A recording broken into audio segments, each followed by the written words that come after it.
see. Well, since I got Celtics open, and just because I recovered what my password was and stuff like that.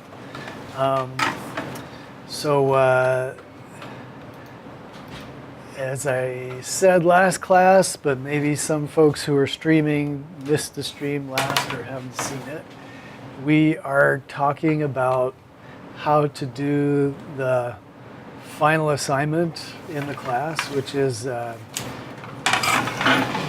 writing a scene in screenplay format.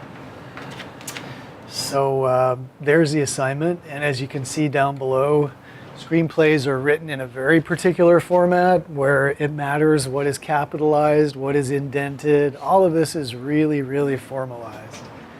And I put an example of it at the bottom of the assignment just to make sure that people can't miss that this is really a big part of the assignment is just to get it in format. So there's a small example of the format. And if you want to see other screenplays that are written in this format, I would suggest looking at some of these websites, especially Simply Scripts, maybe the only website you have to go. And you'll find that every script that's up there that is a professional shooting script is formatted this way. So just a reminder about that.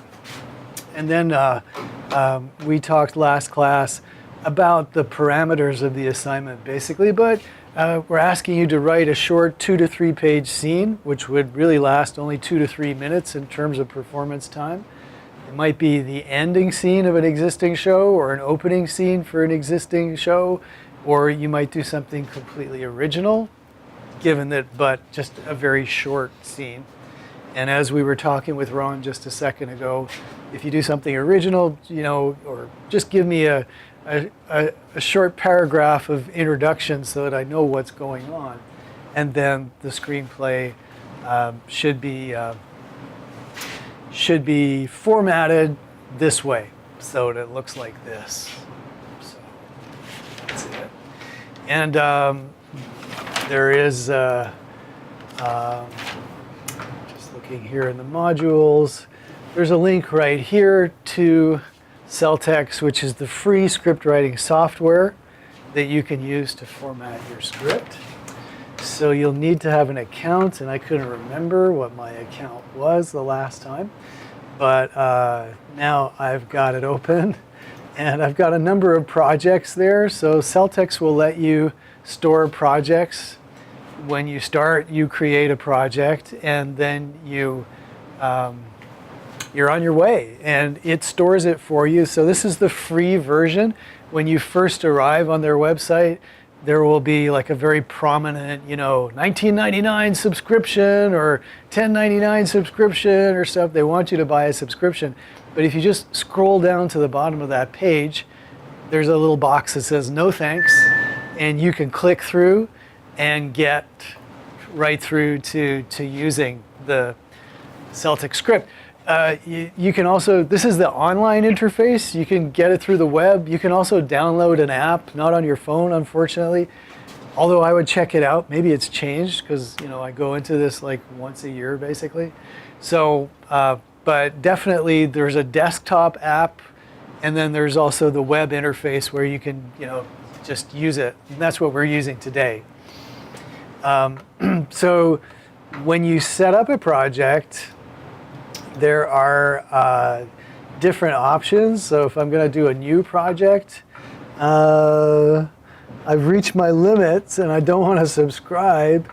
So how do I delete a project here? I don't want to share it. Pardon me? Little white box there, click that. And trash can. Trash can, let's trash that one. All right, let's do a new one. Oh no. Uh-oh. Let's refresh. Maybe it doesn't know, or maybe it's just gonna not allow me to do more. Oh, it says home. I got 3 projects still, so let's delete one more. Why not? And there's my trash.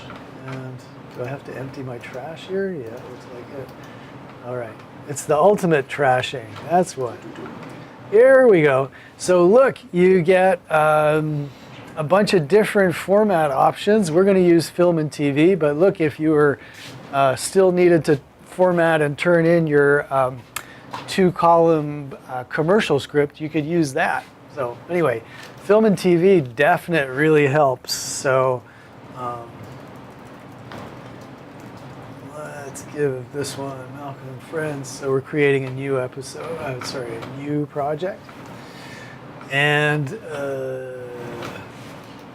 there's all kinds of like extra stuff you can generate out of this script, like a shot list and little scene cards and stuff like that. But now we're into the project and we're in the correct formatting, which was for film and television scripts. You'll notice up here, here's your drop down with different options. So scene heading, action, character, dialogue, parenthetical, transition, shot, and text. So, and also there are shortcuts, it appears, which is something new. So you can use shortcuts there. So right now it's smart. It knows that the first thing that we're going to put into our script is a scene heading. So I'm going to type in interior, and it's also suggesting the abbreviation INT. So remember, your scene headings should be in all caps, and this will do it for you. And you start whether it's interior or exterior, and then the location, because remember, this type of script is used by the production crew to say, hey, we need a classroom. Let's ask City College if we can use one of theirs, time of day, yeah, interior classroom day. Okay, let's leave it at that for now.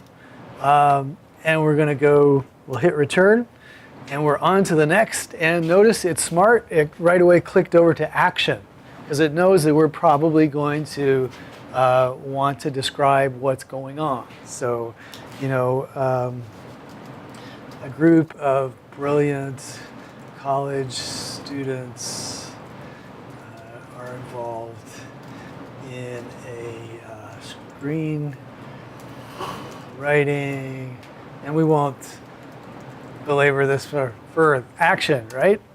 Next thing, okay, so we've written enough action there. We could say the teacher types at the podium. So when you introduce a character, put them in all caps. This is one of the little formatting things. And then what do you want to do next? You're going to put the name of the character. So teacher's going to say something. So notice when you go to the drop down for character, it positions it correctly. It formats it in all caps. And then you can go to parenthetical, which you notice it opens the little brackets. And excited tone, you know, that could be my parenthetical. And when I'm done there, I hit return, and it figures that after a parenthetical, I'll probably use dialogue. So at this point, I'm going to type in, this is really great software, software. I think we should all use it as much as we can. There you go. So, and then, you know, if you hit return to enter it, and it figures you're going to do a dialogue probably. So then it's, you know, it sets you up for the next thing, character name, and then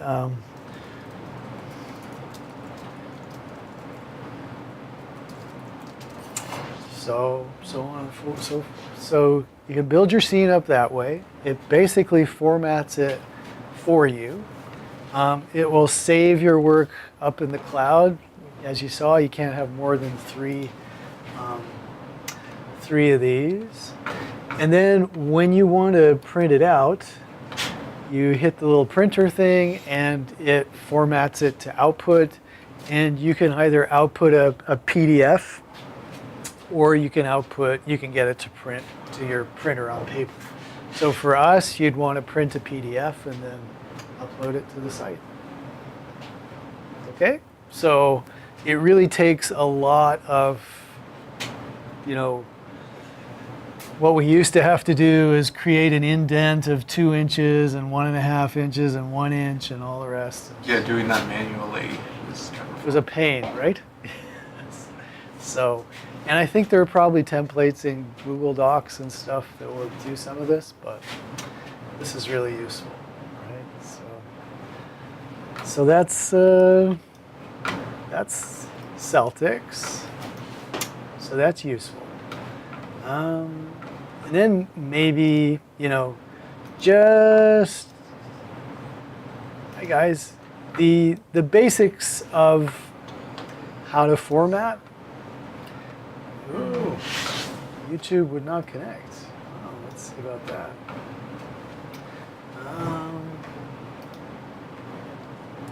Let's do this directly.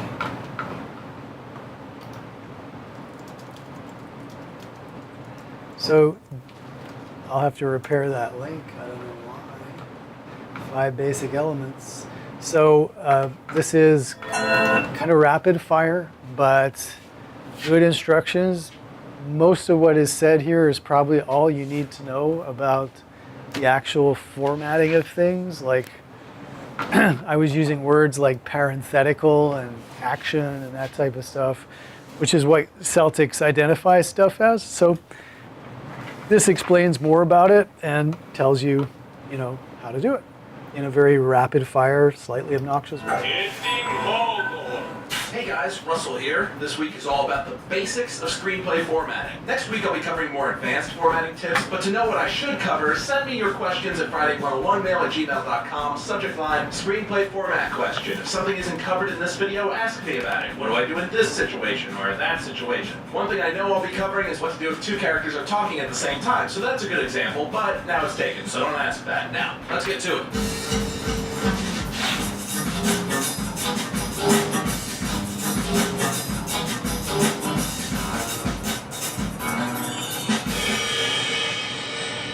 Interior Fremont City taxi. Night. Moving. Buildings and street scenes go by as seen through a dirty car window. William, an older, gruff-looking gentleman who looks like he'd be more comfortable on a Western film set, is in the back seat of a rattling taxi, looking out the window at the passing urban decay. The cabbie has a rough but friendly voice and speaks to William with a nostalgic tone. Cabbie adjusts his rearview mirror to see William more easily. I've been living in the city almost 30 years, Seen it all. My parents, God rest their souls, moved us here so I could be in a good school system. The school system! Can you believe it? Now look at this place! That was a quick excerpt from my short film script I'm currently working on getting made. In that short excerpt are the 5 basic elements of proper screenplay formatting. The slug line, or scene heading, the action, or description, the character name, the dialogue, and parentheticals, which is a lot of fun to say. The finer points of screenwriting will add more small elements to this mix, but for you beginners, especially those who have never written a properly formatted screenplay before, let's focus on these simple basics. There are many screenplay programs out there that help make formatting easier. That way you don't have to memorize so many different margins and then have to go through and set those manually. Final Draft was always my favorite program, and I used to use Movie Magic Screenwriter as well. But there's a free solution available to everyone now, and for the purposes of using something everyone can use, I'll be working in Celtex, which you can use yourself at Celtex.com. First, the slug line. At the start of each scene, you want to establish a few things. It starts out simple.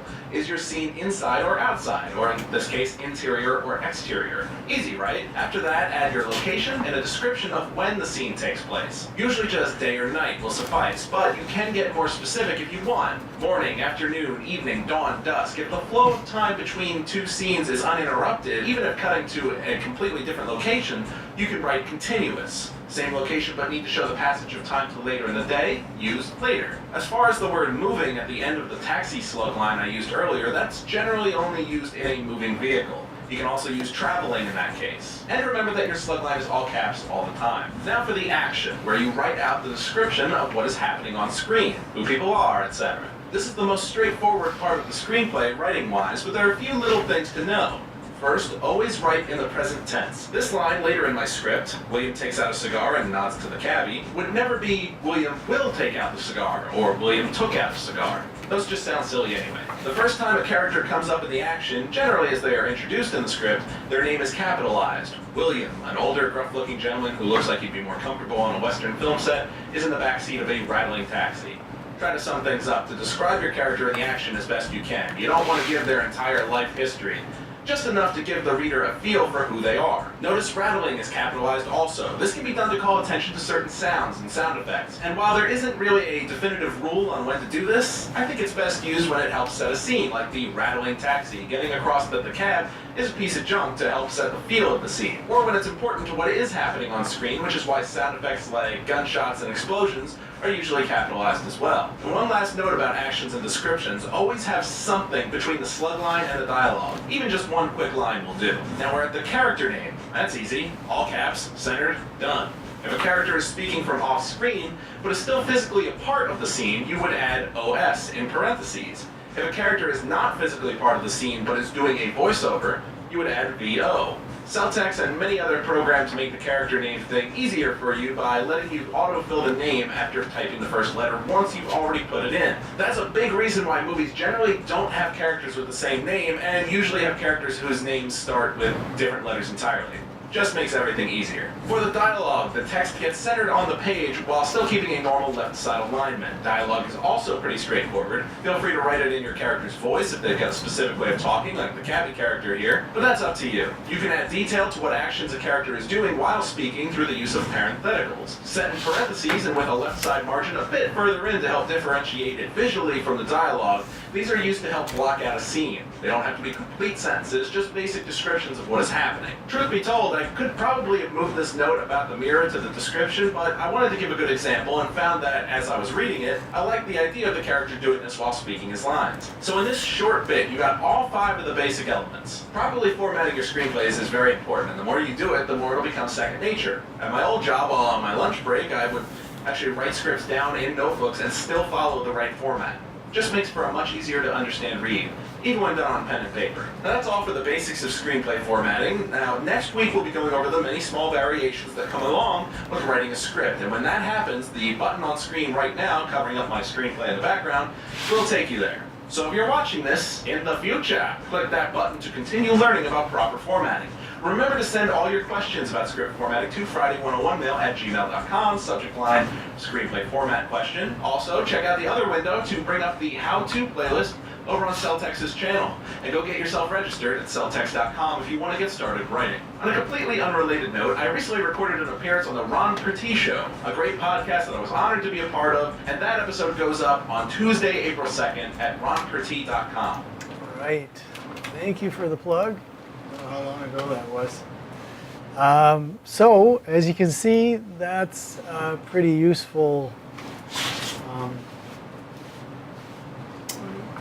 thing, right? So I just want to make sure that it is available for you guys to work on. Find this when it's time. So let me get back to the module. How to format a screenplay. 15 screenwriting, and let's put this on a page because that seems to be more robust. Oops.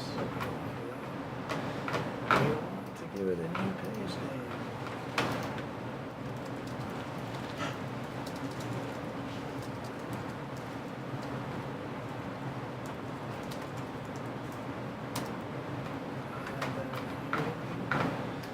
Open that up.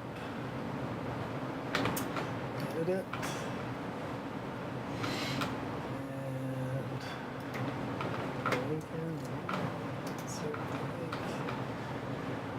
Save and publish this. Okay. And back right out in a couple of steps and delete the one that doesn't work so that we're not all confused by it. We can move on. And that's a page, that's a link. So this is to remove. Okay, great. Cool. So,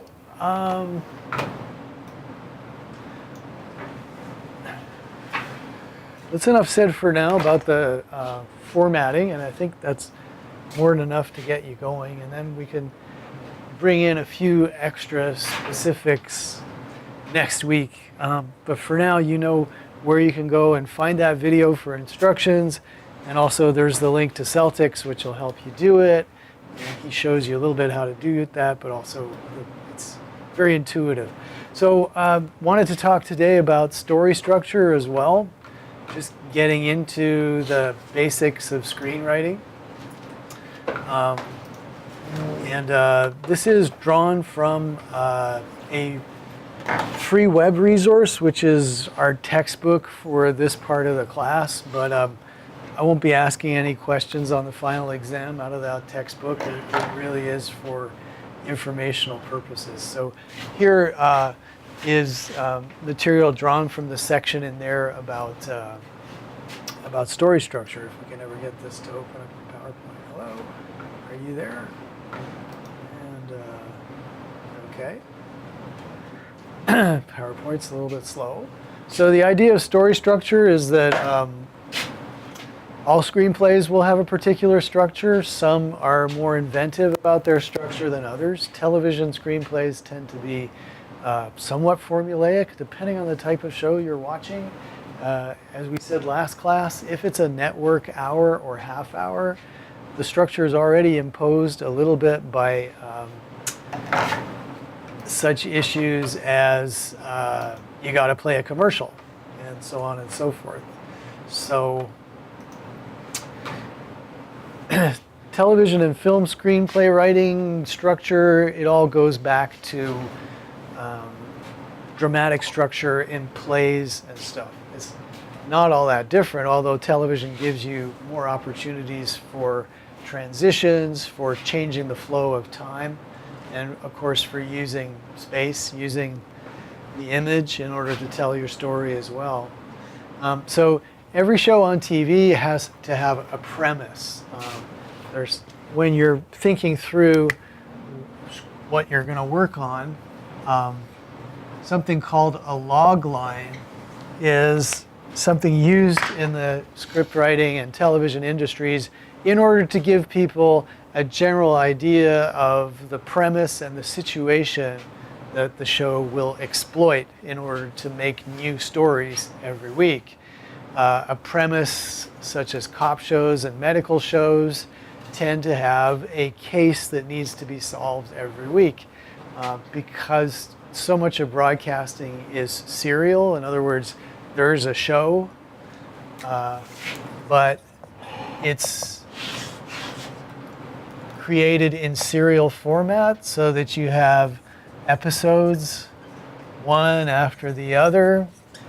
And as we know from a lot of TV shows, you know, this serial format tends to produce an episode which starts and finishes in the length of one episode. And when you come back the next week, you're going to have a new story which starts and finishes every week. So this type of structure basically really is, it helps if your premise gives you the opportunity to do a new thing every week. So our example is House, relatively formulaic, and definitely like this, uses a new case every week. Somebody gets sick, and House usually has to, you know, heal them and solve the issue. Okay, so that's it. That would typically pretty much be the log line of House. You know, doctor, detective, solves a case per week. You know, you might write brilliant doctor detective in order to give it some personality or something, but you know, there's your basic premise. So you know, once you're onto a story idea, or if you're going to work on an existing script or show idea and just write a new scene for it, you know, be aware of the premise of the show and what it typically sets out to do. You know, House does not introduce a new romance every week or something like that. House has a new person falling sick every week. So broadly speaking, there's two types of series. There's the House type of series, which is episodic. So there's, maybe in old school broadcasting, there was 20 odd episodes per season. And of course, there's still a lot of stuff, even, if they dump it on Netflix all in a weekend, it still has episodes, 10 parts or something like that. But when we're talking about episodic structure, we mean this way that an episode will start, the character will encounter a problem, they'll struggle to solve the problem. At some point, things will come to a head. They've absolutely got to solve the problem or something disastrous will happen. Then they solve the problem and everything goes back to normal and the episode is over and you come back next week and do the same thing again with precise 12-minute breaks, So this is the idea. An episodic show has to resolve at the end, right? Another type of show is a serial show with a plot that runs for a long time. It may never get resolved as, certain soap operas. That was the case with those soaps. They would just keep on telling story, and someone might leave town or die or they have a baby or something, but it just goes on year after year. And those are typically, they're called serial shows. And there are a lot of shows now which, will set up a problem and you have to watch for a whole season or even longer, many episodes before the show actually resolves the problem that it's set up. Do you guys have any preferences? Do you like your shows episodic or serial, or are there good things about both? I definitely think that there are fun things about both. I like serial projects when I'm interested in the storytelling and the world's building of the story. But I also love being able to just pop on a TV show where I know what the characters are and what their archetypes are and how they're going to act, and watch them interact in very specific situations. So that being an episodic experience. Absolutely right. Yeah, and it's there's something kind of comforting or familiar about those characters and those situations, and also, creatively brilliant in that you're working with a lot of constraints, but a show that lasts 10 seasons that can, do the same thing over and over again, but keep it fun. It's pretty amazing. Yeah. Yeah. Ron, do you feel that way too? Like stuff that you've watched on TV, do you have any preferences as to, do you like shows like, Friends or How I Met Your Mother or Seinfeld, or these are all old ones that I used to watch, but shows that basically finish their story every week, or do you like ones that draw it out over longer periods of time? It depends on what it is. Like if it's How I Met Your Mother, then I would actually agree with that one. But if it's like something like Heroes, then I would want it to be more spread out. Yeah, absolutely. So both of those types are, fun in their way, right? Chow, do you have any preferences? Do you watch much TV? I watch Netflix a lot. You watch Netflix a lot? Okay, yeah. So they do still have episodes, and they do have. Friends is massively popular on Netflix for now. Although I don't know. So they got some old serials and old episodic stuff. So do you like a story that pays off like the one time that you sit down and watch it, or do you like stuff that goes on for many episodes? You like stuff that goes on? Yeah. It's a different feel. But William mentioned world building, and that's something that I really like too. When you have the opportunity, like for instance, Westworld is an HBO series. I didn't really get into the characters or the interaction, but the world is amazing. I don't know, William, did you see any of it? Or? Yeah, I saw a bit of it. and it was just hard because I watched a lot of it like in sections, so it wasn't like an episodic experience, but it was like I'd watch 3 episodes together, and then I wouldn't touch the series again for a while. And so and when it's a serial experience like that, I think that you lose some of the effect of it, which is why like I enjoy so much the new formats that Netflix is going with, where hey, we're gonna release Stranger Things, but we're gonna release all the episodes, because yeah, like I get the attraction of doing episodic programs that come on every single week. Like I love NCIS, and I think that does a really good job of doing episodic programming. But if I'm looking for something that's serial, dynamic, and is going to take me on a long story, like I want all that content at the same time. Yeah, and then you can choose like what pace you want to watch it at. Exactly. Yeah, because I mean nowadays, people are they know that the binging is an option, and so sometimes you don't feel like waiting around a week for a new episode. You'll let them all pile up and then watch them over a crazy weekend or something. I mean, it feels like some of these programs now are designed to not even feel like they are working when they're not binged. Like cliffhangers in the last 10 seconds of an episode have become so regular that I'm almost expecting to have to see the next episode to understand even what was going on in that first one. Interesting. Which I think is a great model, because it keeps the audience connected to the program and connected to your service. Yeah.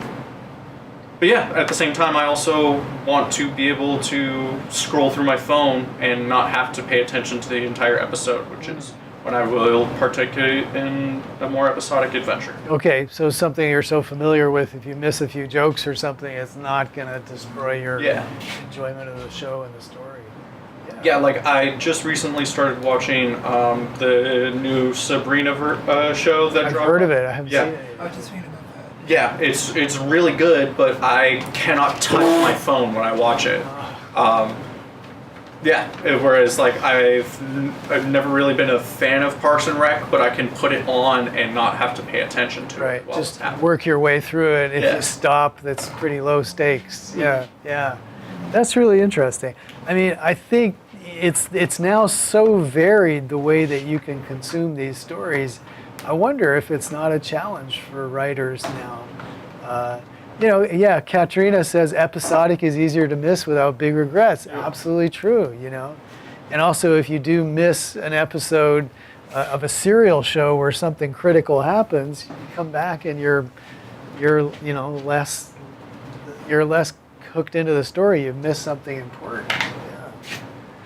Yeah, so it's changing a lot, and it changes a lot, I think, also in that there's so many shows now, like you mentioned Sabrina. I had barely heard of it, but you guys could be mentioning 10 other shows that are really popular that lots of people are watching that I've never even heard of, because there's so much out there, and Netflix tends to dump it and let people find it, but if you haven't heard about it, you might miss it for a while. Yeah, that's the interesting part for me whenever something new pops onto Netflix, is just like the lack of like actual like promotion of the content before it comes out. Like it seems that this stuff kind of just comes out of nowhere, and they expect like the audience to create conversation about it, and it works. Like I knew about Stranger Things long time before I ever invested time to watch it. And I don't know. It's interesting to see that, like, it really is kind of like an open market, like stance on it. We're gonna put content out there and let the people decide what they think is good. Yeah. And a lot of it is really terrific. I mean, in my opinion. So I'm a happy audience member by all this. Fran says, depending on the show, I can deal with a show with an overall storyline broken up into different episodes, such as Ghost Whisperer. Oh, okay. Another show I've heard about. I haven't seen. Has anyone seen any of Ghost Whisperer? No? Okay. This is the thing. Haunted house shows. Those are definitely episodic experiences where it's like really contained, where it's like, hey, this is the haunt that we're visiting, and the entire episode is about that. You're pretty much aware of all the members of the crew already, and so it's very episodic in that it's this experience with this particular haunt, and then next episode is completely detached from it. That's interesting. Yeah, there's a new kind of haunted house thing on Netflix. What was it called? The House on something Hill, right? Did anyone see any of that? I did actually catch a couple of that. Well, I was drawn to episode 7 of that because it's made of maybe 3 or 4 very long, 10-minute long shots or something. So the way it's directed is really, those long takes, which is kind of cool for, a genre which tries to scare you often with editing and stuff, with jump edits and things. And in fact, that one was so well choreographed that there were some scares in it, but it was just really interesting. So that was the one that I did catch. Anyway, we could spend the day talking about stuff that, and it's actually fun to hear about that stuff. Okay, well, some of the new options about storytelling and stuff. But that basic idea of, does the story pay off in one episode, or do we have to watch it for longer, is still at least a guidepost that we can think about. So when we're working with the stuff that's designed for a network, we're having to write within particular segments of time. So that'll impact it. And William was saying, like, a cliffhanger at the end, 10 seconds before the end of an episode, is one way to keep people watching. So it's one, again, even if you're in a Netflix where there's no commercial breaks necessarily structuring stuff, there's still structure in terms of what gets you to stream the next episode or whatever, so that's an important thing. And they still will have junctures between one season and another where they want to leave you with some memorable thing at the end of it. Like, talking about Stranger Things, it's all resolved, everybody's cool, and yet there's that little thing that happens at the end that makes you realize, whoa, okay, it's not all fixed yet. And so that was pretty cool, actually. Okay, I think that's enough. So going back to, believe it or not, this is a couple of thousand years old, this conception of dramatic structure. It goes back to Aristotle. So if you Google Aristotle poetics online, you can actually read the translations of an ancient Greek basically talking about this stuff. So it's pretty amazing that it's 2,000-year-old stagecraft, which is still relevant. So Aristotle broke everything into 3 acts, because poetics, what he's trying to do is describe some of the, how to convince people, how to persuade people using drama. So how to make a persuasive drama was his idea. And so what's interesting about the book is kind of telling you how to. So in Act 1, this is all the updated, interpreted stuff, but this is basically what he was talking about. The things that happen in the first act, we meet the main character and the supporting characters. We establish that something has got to happen, and then we also establish there's going to be an obstacle, something that the protagonist has to fight against. This is going to create conflict between characters, perhaps, or conflict between, at least the main character and whatever obstructs, them, whatever stops them from getting what they desire. And then typically Act 1 ends with a reversal or a setback. This, for Aristotle, is what happens in the first act. And then in television, because of the commercial breaks and such, we typically find, in an hour-long TV show, which of course is not an hour long, but it typically comes in 4 acts. And so while Aristotle had 1, 2, 3 acts, If you adapt this to television, it's usually there's a first act and there's a last act, and then the middle section is split into two. So that's why I've written acts 2 and 3 there. So now you know who's involved, you know what they're trying to achieve, you've seen them, deal with a setback, and so here is where the characters begin to, fight to get what they want. There's very often a subplot, so something else happens that can reflect off of the main action. You may introduce and meet other characters who can sometimes help along the way, sometimes create more obstacles. And then the whole point here is at the end of the midsection, you're creating the need, things are getting really, really bad, and you must have some kind of a resolution. And disastrously, it seems, at the very end of the midsection, there's another reversal, even worse than before, which sets up the climax in the last act, where things get worse and worse. If there was a subplot, very often it now joins into the main plot and heightens the drama. It's kind of like if our young protagonist was trying to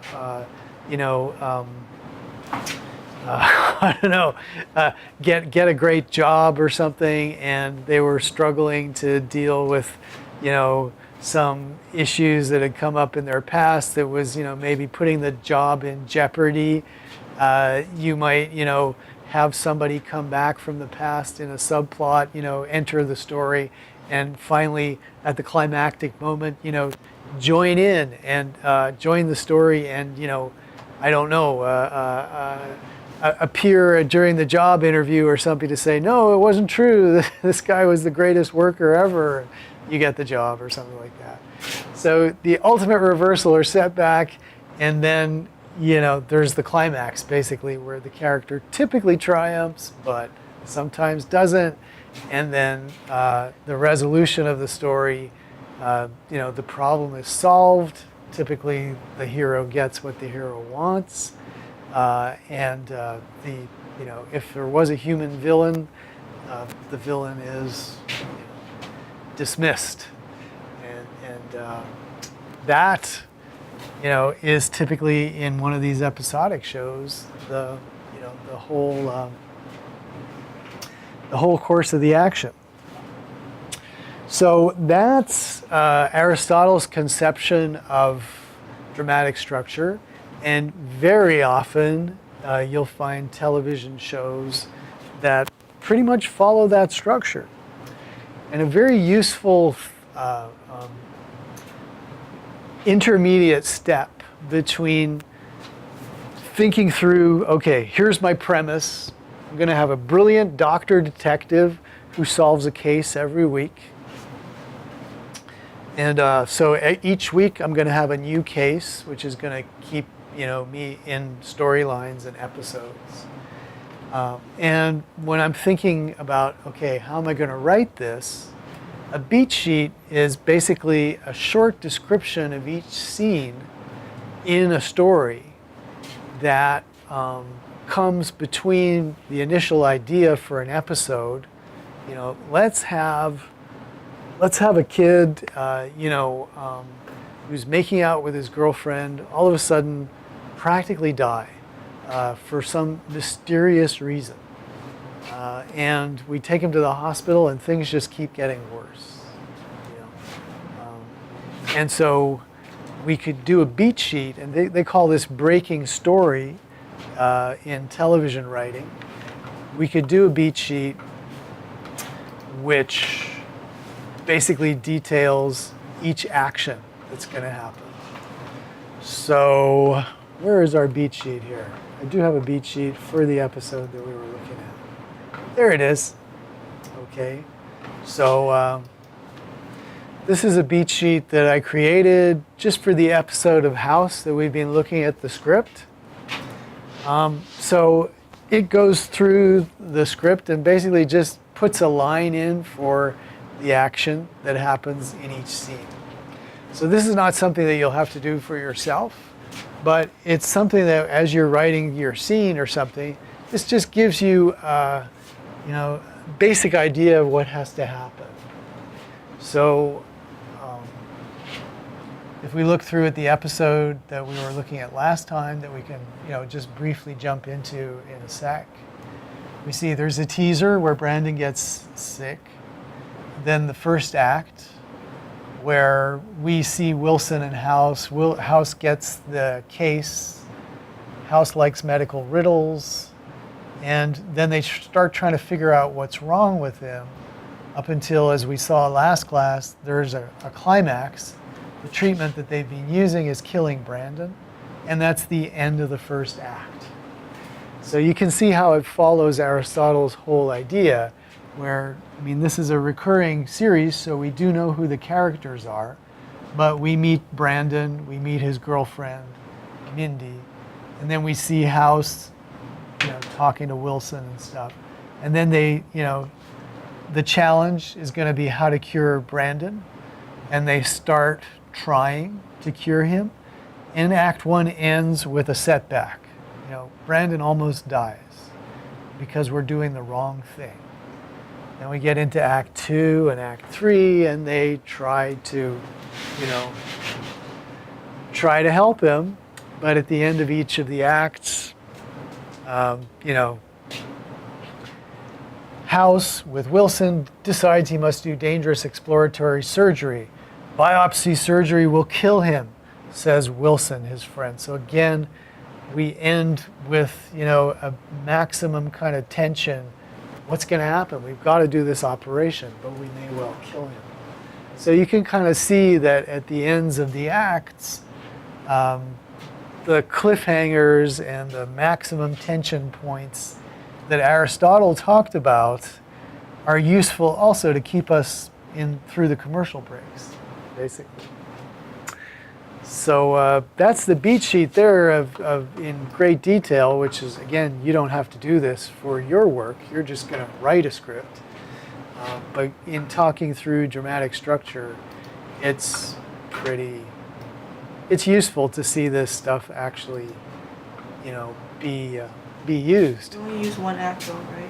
You guys are only in one act, and you're only doing one scene necessarily, So 2-3 pages, as you see, is just 2-3 minutes. So again, one great idea was to do a teaser. So we could take a look at that teaser again here. We saw it scripted, but as long as this works for us, which I hope it does, so on. So there's some of the fun there is a little bit of misdirection, I guess, a little bit of not knowing, what's going on there just briefly. So I think we looked at this, right? Oh, there's sample scripts of Heroes too. That's good. That's good. Yeah, it's Heroes. There's a couple there. So you might find that interesting, Ron. But anyhow, this one, just remember, so that's the teaser, and we see the exterior Princeton University morning. Then we cut inside. Brandon has a cough. He's talking on the phone. I'll feel better coming back. And so you can see the whole scene there. Just right,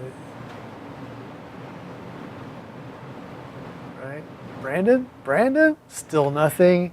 And then in the script, we cut back outside, and you hear Brandon one more time, and we zoom out and stuff.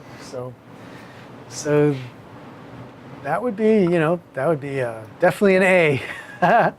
But that's like 2.5 pages there in terms of length of what you would be writing. And so then they pick it up in Act 1, which, remember, in Act 1, Aristotle says we meet, the protagonist. The protagonist figures out what it is they have to do. And so, here we see House and Wilson.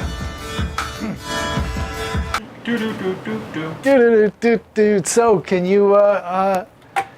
can you identify any of the, the structural things that should be happening in Act 1 there? Did we see them happen?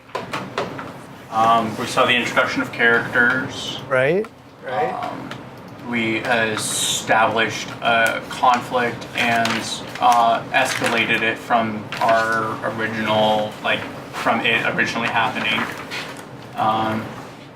Absolutely, right? So the obstacle is, we don't know what the heck is wrong with Brandon. The adversary is he just keeps getting more and more sick. The adversary is sickness and death, I guess, here. But yeah, absolutely. Right? And then conflict, suspension, tension kind of comes from the female character's concern. I can only imagine, because this is a house episode, that later in the episode she becomes ill in some way also. The doctor? No, Mindy. Yeah, Mindy, the girlfriend. Yeah. Because that's usually how this show plays out. Is somebody gets sick and then somebody close to the person gets sick also. Oh, that's interesting. Yeah, okay. We won't have time to watch it today, but No. maybe next time. Right. Yeah, but cool. And then, right, reversal or setback, Yeah, he just gets sicker. sicker and sicker, and we fly through the veins, and we see he's, we're killing him. That's the last thing. So yeah, very, very much by the book. This being sort of an ongoing story, there's a little more regarding the supporting characters than if this was, let's say, a feature film, which had only 90 minutes to tell its entire thing, right? But Or if this was the pilot. yeah, right. Pilots are always packed full. The first one, they're never very satisfying. I mean, whereas this is really like clockwork.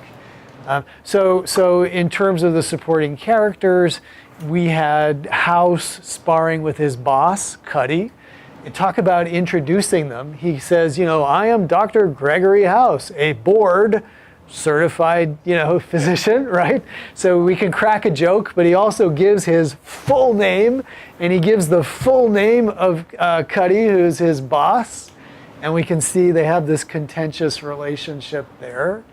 And there are some little minor subplots as he's, working with the woman who's losing her health insurance and stuff. So there's a fair amount of jokes as well as rising conflict and tension.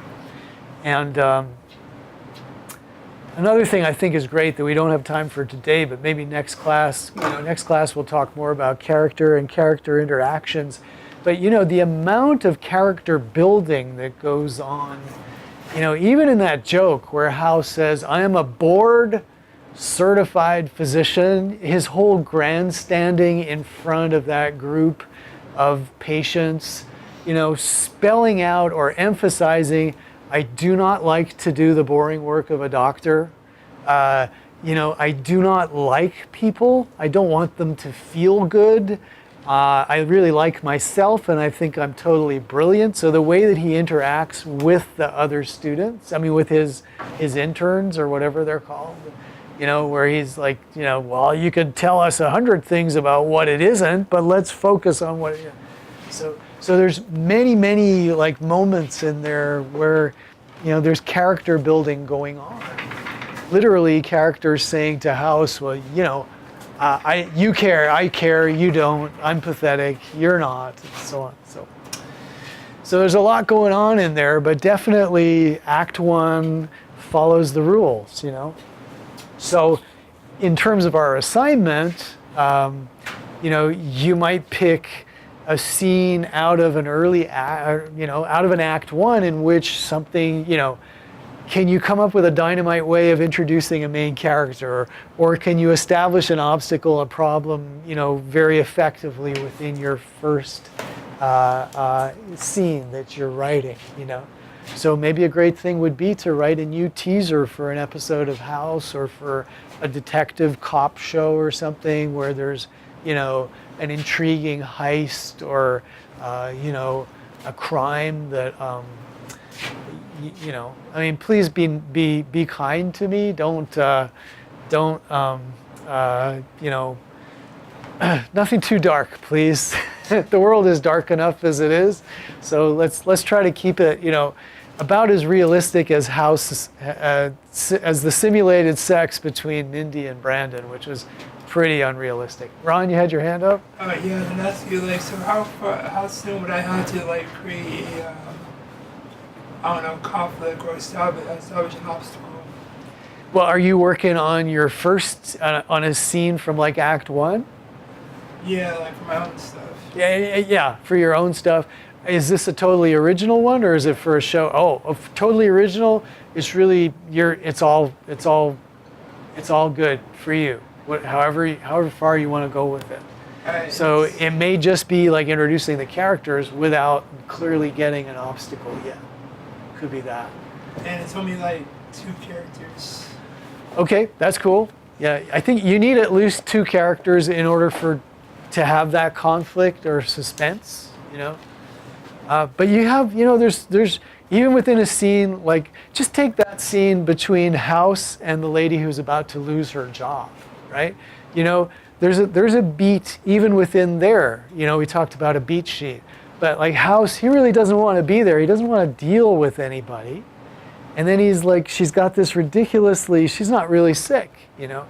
So in terms of building character, House is so smart, he kind of figures out what's she doing here? Like, why would she be here if she wasn't, you know, if there wasn't something else wrong with her apart from being sick? And he's such a good observer, like Sherlock Holmes, basically. He's like Sherlock Holmes as a doctor. He knows that she's had her teeth whitened, that she's got new glasses. So he's throwing that at her as, you know, okay, confess, this is it, right? And she never actually says, you know, yeah, this is the reason. But there's a beat there where House goes from being, you know, what she does say is, I don't like people telling me what to do. And you notice that House has a little change there because House doesn't like having Cuddy tell him what to do. He doesn't like having people tell him what to do. And so there's a little shift, and then he says, I'll get you in for a full body scan, even though she's not sick, right? Even though she's not sick, he's going to give her the most expensive treatment that he can figure out. So even in that little scene, which is not part of the main conflict or something, we're getting a good sense of his character. You know, he's almost superhuman in his observational capacity. And we get like a little dramatic shift where he goes from, you know, not liking anybody, not being interested, kind of just, then he gets interested, like, what exactly is going on with you? And then there's like that emotional connection where he realizes, oh yeah, I don't like people telling me what to do either. I'm going to help you. So even in that little throwaway scene, there's that shift, you know? And we didn't have, it wasn't even about the central conflict or so. So give it some thought. You know, you have all the freedom in the world to make those little things happen. So make them happen. Okay, that's it for today. So have a good weekend, and especially thanks to William and Chow. Doubleheader every week, really appreciate it. And Ron, you're always here. Thanks so much. Thank you to people who attended online. Fran, Dr. House is a jerk. That is true. All right. Happy weekend, everybody online. We'll see you next week.